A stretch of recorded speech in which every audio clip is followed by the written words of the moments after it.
Hello viewers. In this program, we shall have a look at our sugar industry, how it started in the days of the first settlers, namely the Dutch, and how it gradually developed with time. We shall also look at the changes that are taking place in the sugar industry today. Sugar, which is a commodity that we use daily, is obtained from two main plants: the sugar beet and the sugar cane. Sugar beet grows best in countries of Europe and in North America, where the cold climate suits its cultivation. On the other hand, sugarcane is a tropical plant and grows best in tropical countries. In the Indian Ocean region, sugarcane is cultivated in Mauritius, Réunion Island, Mozambique and India.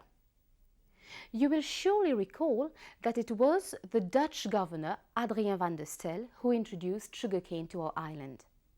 However, although some sugarcane was grown around Fernie in the southeast of the island, little sugar was made. The main product from sugarcane was arak, a strong alcoholic drink that was consumed mainly by the soldiers and sailors. The French who settled in the island after the departure of the Dutch did not develop cane cultivation to a great extent. They were more interested in the cultivation of crops such as spices, indigo and coffee. It is under the British rule that sugarcane cultivation really became important. In fact, it was Sir Robert Farquhar, the first British governor, who encouraged the cultivation of sugarcane on a large scale. He believed that if the country could produce as much sugar as it could and export it to Great Britain, it could get enough money to pay for its expenses. Remember that the country was not yet fully developed. Schools, hospitals, roads, bridges, reservoirs and so on had to be built. The area under sugarcane cultivation steadily increased. More land had to be cleared, so indentured labourers were brought from India.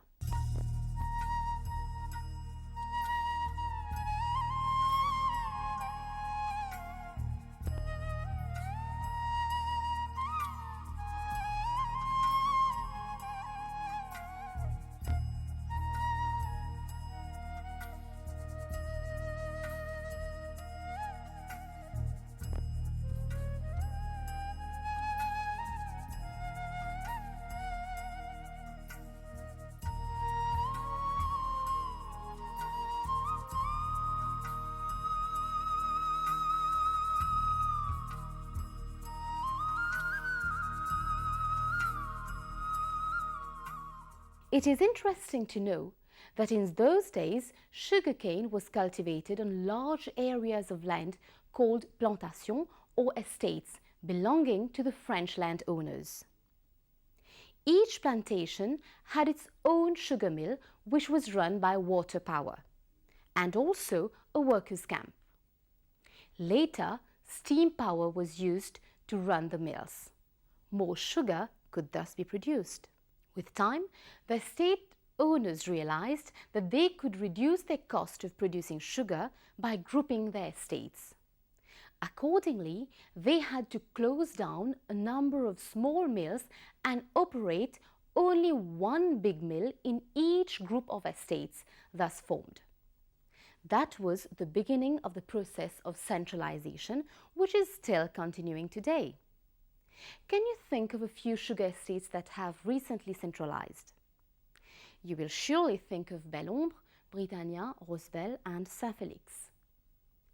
With time, estate owners sold parts of their land to Indian labourers as they needed money to modernize their mills.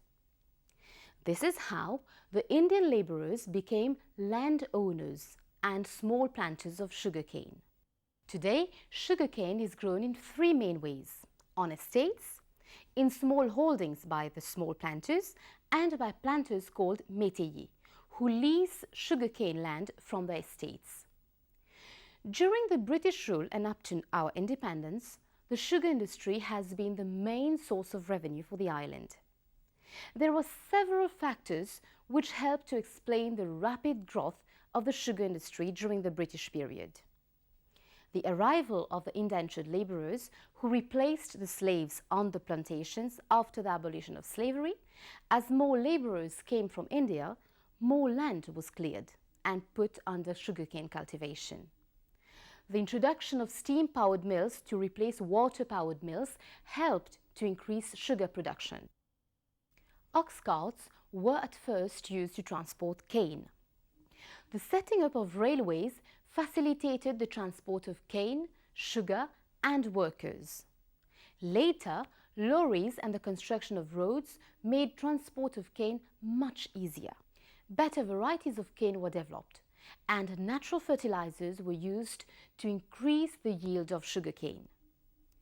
However, the sugar industry has also faced several difficulties which from time to time have affected the production of sugar. Some of these problems were cane diseases and pests which have affected sugarcane yield, cyclones like Cyclone Carol in the year 1960, as well as droughts. It is important to remember that there are several organizations within the sugar industry which have contributed to the success of the industry. The Mauritius Sugar Industry Research Institute, that is the MSIRI, which is found at Réduit, is perhaps one of the most important of these organizations. It helps by carrying out research on better varieties of cane. For example, varieties which can yield more sugar and which can resist to cyclones, droughts, pests and diseases. It also helps in developing better techniques of irrigation, at improving soil fertility and so on.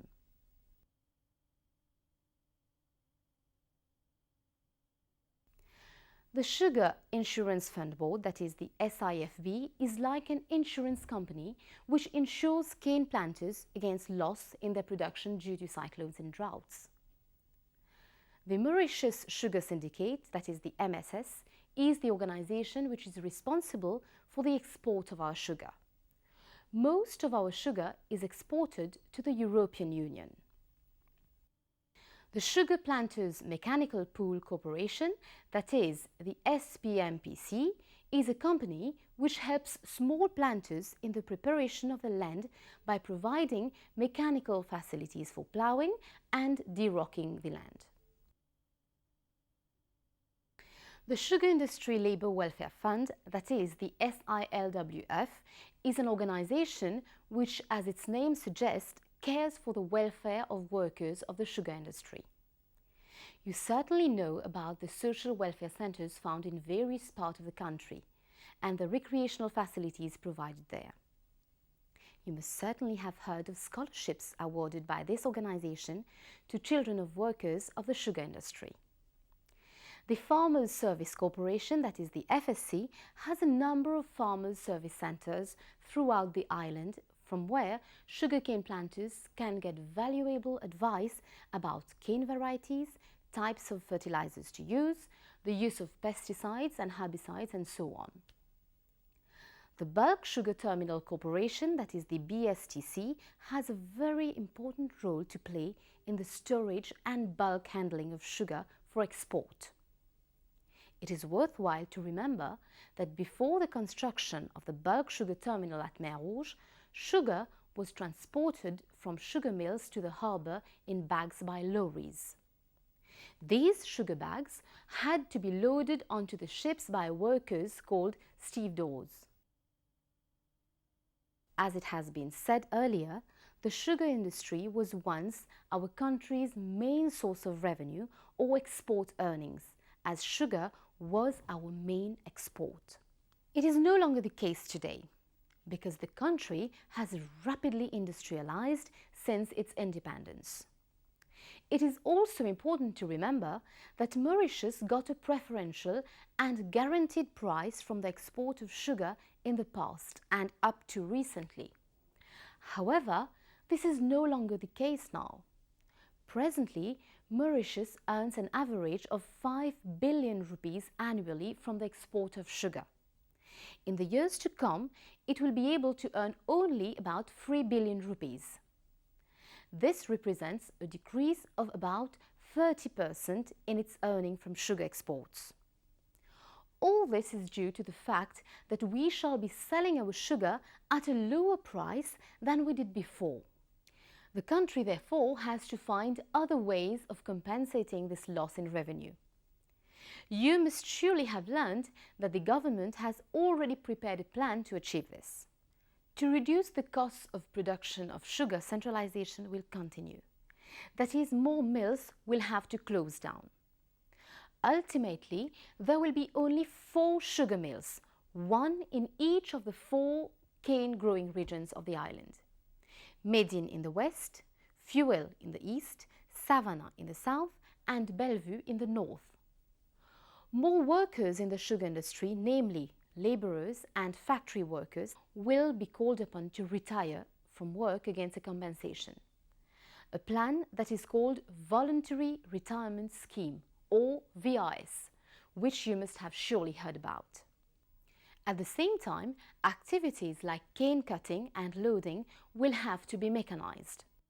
More efficient use of the byproducts of the sugar industry, namely bagasse and molasses, will help the country to earn and save more money. For example, the use of bagasse to produce electricity will help the country to depend less on imported heavy oil and coal, and thus save foreign currency.